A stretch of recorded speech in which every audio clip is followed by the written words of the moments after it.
व्यक्तिगत अपने फायदे के लिए, व्यक्तिगत अपने नेतृत्व के लिए, जिन्हें मानवता को मानवता नहीं समझ सके और दिन दहाड़े उसको जो है सुलगते हुई भट्टियों में अब जला देते हैं, क्या उन्हें विकास करते हैं? मित्रों, इसको आपको पहचानना पड़ेगा। इतिहास गवाह है।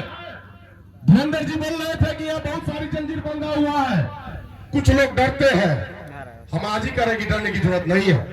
अरे मित्रों, जब मधेश आंदोलन हुई तो हम सबके सामने अगारी तोप थी, गोलियां थी, बंदूकें थी। उनका जवाब मधेसी भाइयों ने दिया, शहादत को कबूल किया। आज देश में संघीयता लागू हुई और सारे बंदूक आज फेल हो गया और आज जय मधेश के साथ लोग आगे बढ़ रहे हैं। क्या उनसे भी ज्यादा बंदूक रखे हैं? क्या उनसे भी ज्यादा आपके पास फोर्स है? क्या समाजवादी से ज्यादा आपके पास फोर्स है? नहीं है। इसलिए डरने की जरूरत नहीं है। मित्रों, यह गौड़ा नगर पालिका की संरचना 9 वार्ड से बना हुआ एक नीम की तरह संयुक्त संरचना है। अगर हमारी 7 वार्ड में तकलीफ होगी तो उसका 9 से 9 में शुरू हो जाएगा। अगर 7 वार्ड में तकलीफ देने की प्रयास करेंगे, उसका असर 2 में 3 में भी होना शुरू हो जाएगा। इसलिए आप सबको डरने की और घबराने की जरूरत नहीं है, क्योंकि समाजवाद को लाने के लिए 63-64 से हम सब निरंतर आज मधेश के पक्ष में आंदोलन कर रहे हैं। आज भी हमारी आंदोलन जारी है। इसलिए मित्रों साथियों, घबराने की जरूरत नहीं है। बात रही विकास की, पूछिए उनसे, देश में अभी तक जो है निर्दलीय बहुदलीय के बाद 2047 से 47 साल के बाद स्वतंत्र बहाली होने के बाद भी देश की सत्ता उन्होंने संभाला। फिर भी हमारी मधेश की शिक्षा की उन्नति और प्रगति क्यों नहीं हुई? एक प्रश्न कीजिए उन नेपाली कांग्रेस के नेताओं से, उस कम्युनिस्ट के नेताओं से जो विकास पुरुष के नाम पर आज हमको और आपको गुमराह करने की प्रयास करते हैं।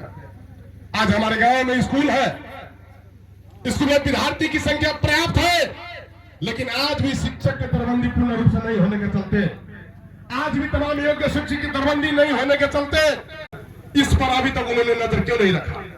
अभी तक विद्यालय की संरचना के लिए जो जमीन चाहिए, विद्यालय पूर्वाधार संरचना के लिए जो भवन चाहिए, क्या मधेसी सरकार बनने के बाद ही जरूरी पड़ा है?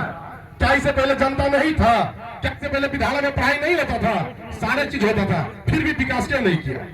निश्चित रूप से मधेसी समुदाय को गुमराह करने के लिए, मधेसी समुदाय शिक्षा में आगे नहीं बढ़े, मधेसी समुदाय अपने आप के मधेसी इस चीज को नहीं समझ पाए, इसलिए आज तक इस नेपाल में राष्ट्रीय स्तर से ही जो है मधेसी के प्रति विभेद हुआ। मित्रों, आज हमारी इस प्रदेश में आपकी एक एक मत के बदौलत देश में संघीयता के बाद प्रदेश नंबर 2 में मधेश सरकार बनी है, जिसकी नेतृत्व समाजवादी पार्टी कर रही है। मैं उनसे तुलना करना चाहता हूं जो वर्षों 60 वर्ष देश में शासन किया, आज तक हमारी बेटी बहनों के लिए एक भी ऐसी योजना नहीं लाई जिससे हमारी बेटी बहनी समाज में आगे नेतृत्व कर सके। लेकिन गर्व के साथ मैं कहना चाहता हूं, एक प्रदेश नंबर 2 के मुखिया, एक प्रदेश 2 के मुख्यमंत्री, समाजवादी पार्टी के राष्ट्रीय उपाध्यक्ष आदरणीय मुख्यमंत्री लाल बाबू राउत जी, जिन्होंने योजना लाया और आज हमारे 2075 साल मांगे गते के बाद जो भी बची, चाहे वो बच्ची झुपड़ी की हो, चाहे वो बच्ची महल की हो, चाहे वो बच्ची दलित की हो, चाहे वो बच्ची ब्राह्मण की हो, चाहे वो बच्ची मुस्लिम की हो, चाहे वो बच्ची क्षत्रिय हो, आज जन्म लेते ही लाखपति होती है, यह घोषणा किया प्रदेश सरकार ने। आज बच्ची जन्म लेने के बाद उनके खाता में 1,25,000 रुपया जा रहा है, यह प्रदेश सरकार की कार्य है। उतना ही नहीं, हमारी बेटी बहन समाज में आगे कैसे बढ़ेगी, हमारी महिला इस समाज के नेतृत्व कैसे करेगी, उसके लिए आज प्रत्येक स्कूल में, खास करके 2 नंबर प्रदेश के प्रत्येक स्कूल में 8 कक्षा के विद्यार्थियों को आज कंटिन्यू साइकिल वितरण हो रही है। यह प्रदेश सरकार की देन है, समाजवादी पार्टी की देन है। मित्रों, मैं यह कहना चाहता हूं, आदरणीय साथियों जो विकास की जिक्र करते हैं, मैं उनसे आग्रह करना चाहता हूं, हमें मालूम है कि भले ही इस मंच से हम संबोधन कर रहे हैं, लेकिन मेरी आवाज इस पिपरिया के वासी लोग सुन रहे हैं। मैं समस्त पिपरिया वासी से अनुरोध करना चाहता हूं, जो झूठे डंके के चौपर विकास की बात करते हैं, लाइए उनको मैं निमंत्रण देना चाहता हूं आज इस मंच से, और हमारे क्षेत्र नंबर 4 के विधानसभा खा में घूमने के लिए, जिन्होंने 3 अवधि का 15 साल हुआ और अभी ये 2 चल रही है, 17-18 वर्ष हुई, और हम सब जमा 2 साल में जो बदलाव किए हैं, जो विकास का धारा बहा दिए हैं, अगर तुलना की जाए मित्रों तो उनकी तमाम त्रिपुरा समाजवादी पार्टी बहुत आगे है। उतना ही नहीं, आज नगर के तरफ से जो बात उठी है, यहाँ पर आपका अन्य दल के साथी जीते हुए हैं, लेकिन उनको फिक्र नहीं हुआ किसानों की चिंता के लिए, उनको फिक्र नहीं हुआ यहाँ के जो धर्म के प्रति आस्था रखते हैं, जो मठ मंदिर में पूजा करते हैं, उनके लिए उन्हें चिंता नहीं हुई। लेकिन जो समाजवाद से जुड़ा हुआ लोग है, जो रोड पर संघर्ष करके आया है, जिन्होंने खून और पसीना के महत्व को समझा है, आज उन्होंने मेयर साहब से साकार करके आपके गांव में विकास की लहर को आगे बढ़ाया है। यह आपको मनन करना पड़ेगा। भले ही विगत के चुनाव में हम सब कभी वार्ड में निर्वाचित हुए हो, हमारी उप मेयर साहिबा कम मेयर से भले ही पराजित हुए हो, लेकिन आने वाली चुनाव में यह तय है, और यह सिर्फ 7 नंबर वार्ड नहीं, 1 से लेकर 9 नंबर वार्ड तय किया है। युवा के नेतृत्व में पूरे डंका के चोट पर जो है 1 से 9 हम सब जीतेंगे, और सिर्फ समाजवादी पार्टी जीतेंगे। और यह जिम्मेदारी जिताने की आप सबकी भी है।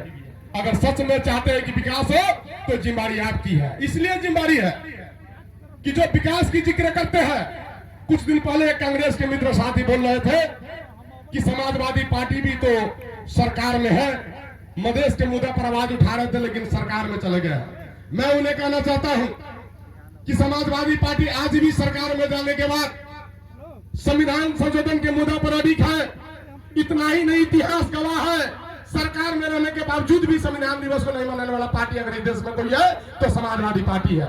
लेकिन जिस दिन सारे मधेश के 22 जिला में पूर्व से लेकर पश्चिम तक काला झंडा लेकर रोड पर उतरे हुए थे इस देश की संविधान को, उसी दिन आपका नेपाली कांग्रेस के नेतृत्व में, नेपाली कांग्रेस सरकार के नेतृत्व में संविधान को घोषणा हुई। और संविधान घोषणा होने के दिन आपको लगभग बीरगंज में 7 हमारे मधेसी साथी, जनकपुर घंटा लगा सैकड़ों साथी को जो है गोली मार के भूल गया। वो आज कहते कि मधेश की मीत ऐसी है, इसको आपको बुझना पड़ेगा। मित्रों, अगर आप नहीं पहचान सकते हैं तो बड़ा मुश्किल है इस समाज को बदलने के लिए। भले हम समाजवाद के नारा लेकर आए हैं, लेकिन सच्चा समाजवाद के साथ जुड़ने के लिए आपको भी बुझना पड़ेगा कि रियलिटी जो है समाजवाद है क्या। यह समाजवादी पार्टी हिंसा पर भरोसा नहीं रखती है, हत्या पर भरोसा नहीं रखती है। यह अपने नेतृत्व समाज की जो है विकसित वर्गीकरण की धार को आगे बढ़ाने के लिए उस विकास पर बहस करके समाजवादी पार्टी आगे बढ़ती है। आज देश में संघीयता हुई है, संघीयता के बदौलत ही 3 तरह की सरकार बना है मित्रों, वो प्रदेश सरकार, स्थानीय सरकार और केंद्र सरकार। यह संघीयता लाने में सबसे बड़ी देन है किसकी? यह ध्रुव सत्य है। जिस तरह से सूर्य पूर्व में उगता है तो हम झूठ नहीं बोल सकते कि पश्चिम में उगलाता है। यह ऐसा ही सत्य है।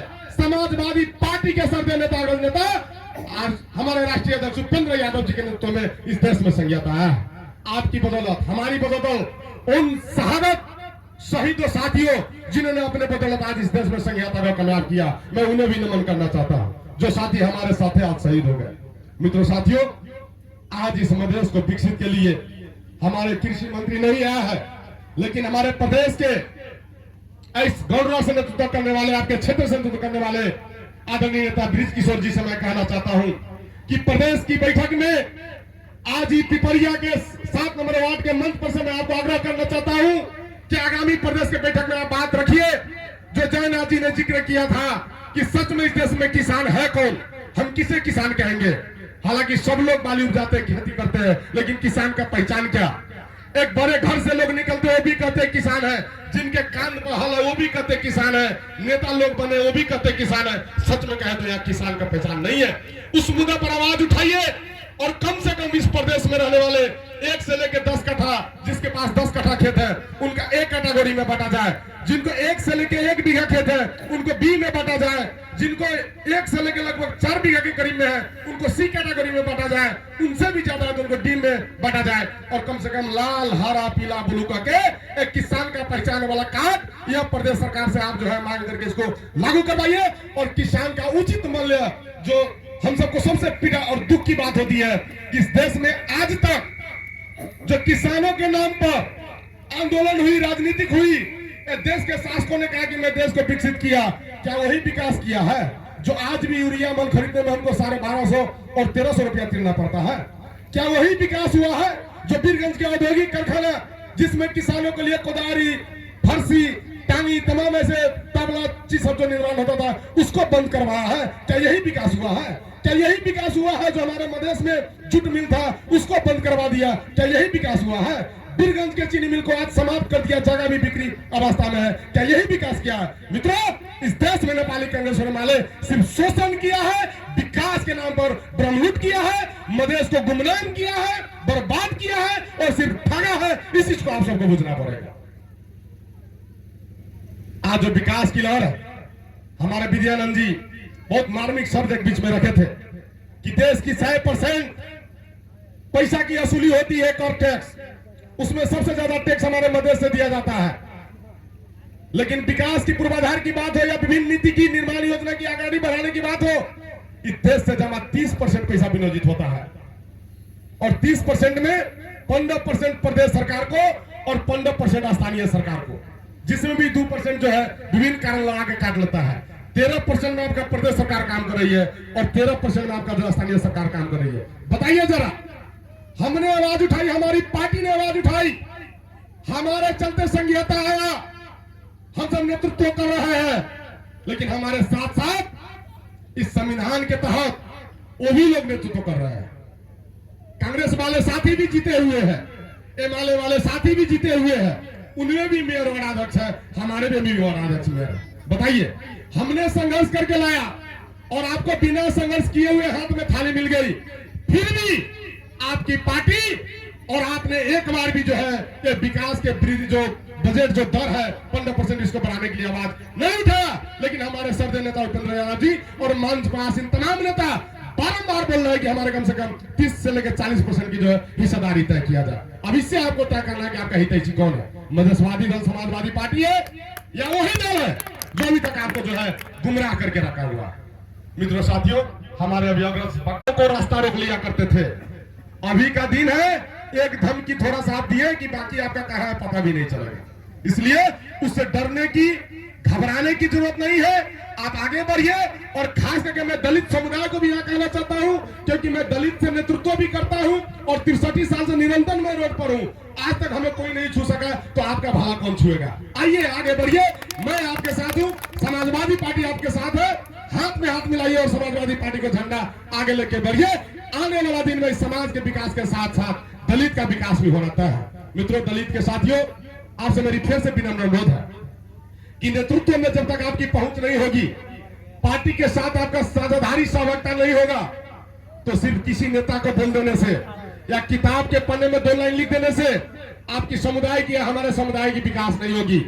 जब आप मतदान देने जाते हैं, जहां आपको मत खसलना पड़ता है, विगत के दिनों में विभिन्न पार्टी ने दलित का नारा लगाया, आज तमाम पार्टियों ने सिर्फ दलित को झोरा ढोकने वाला बनाया, उनको कोई पहचान नहीं दिया।